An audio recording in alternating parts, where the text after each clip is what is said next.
3 months later into their careers in Congress, Tlaib and Omar have already made it clear where their allegiance lies.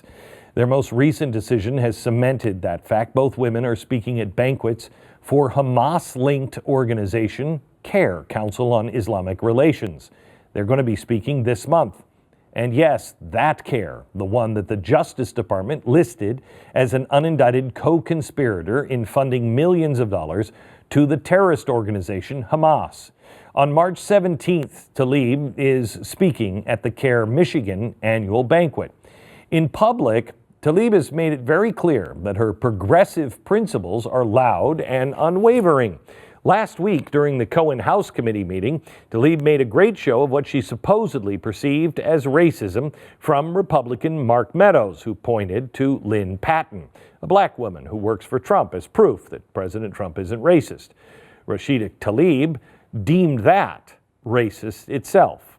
Just because someone has a person of color, a black person working for them, does not mean they aren't racist.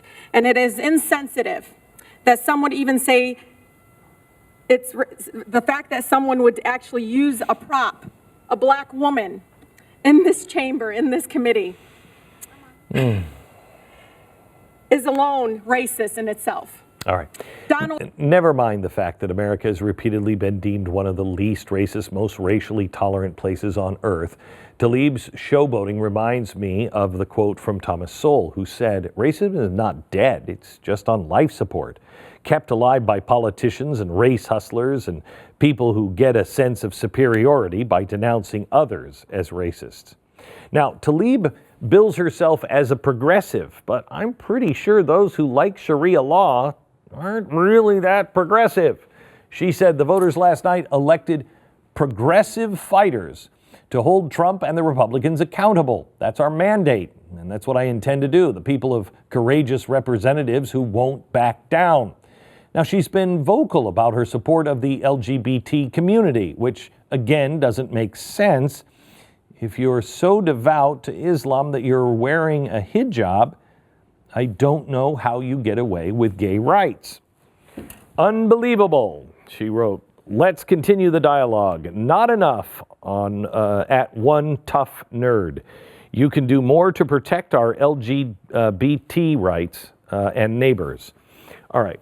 She describes herself as an unwavering ally of the LGBTQ community. She claims that conservative courts are determined to impose their ideology to deny rights and LGBTQ individuals, and we must resist these attacks together.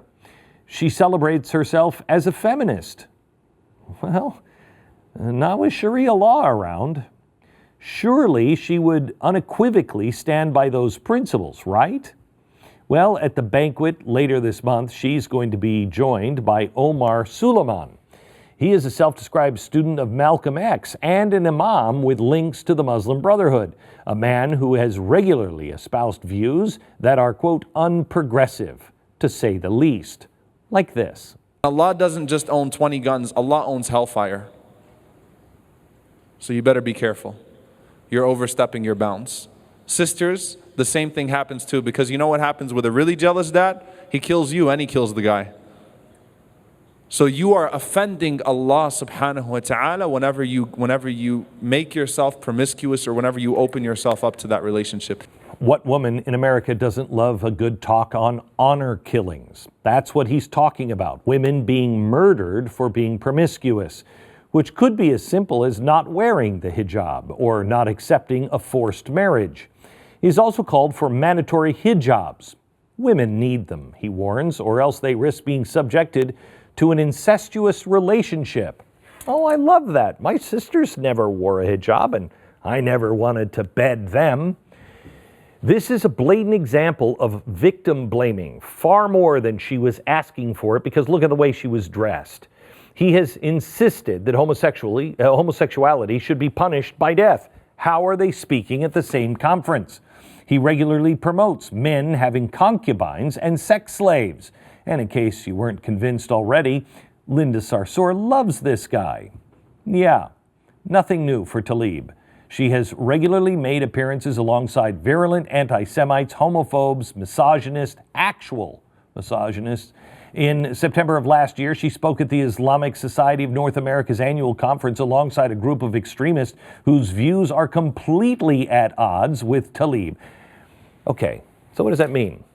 Well, a few days after Tlaib's CARE speech this month in Michigan, Congresswoman Omar is going to be speaking at the 4th annual CARE Valley Banquet in LA at a Hilton. A CARE Valley Banquet. Sounds wonderful, doesn't it, really? The message here is clear. It's hidden beneath the appearance of inclusion and progress and victimhood. But, like the ISIS brides, Omar and Tlaib occasionally break character and give us a peek into what they actually want. Submission. The cognitive dissonance of the left is perfect for them.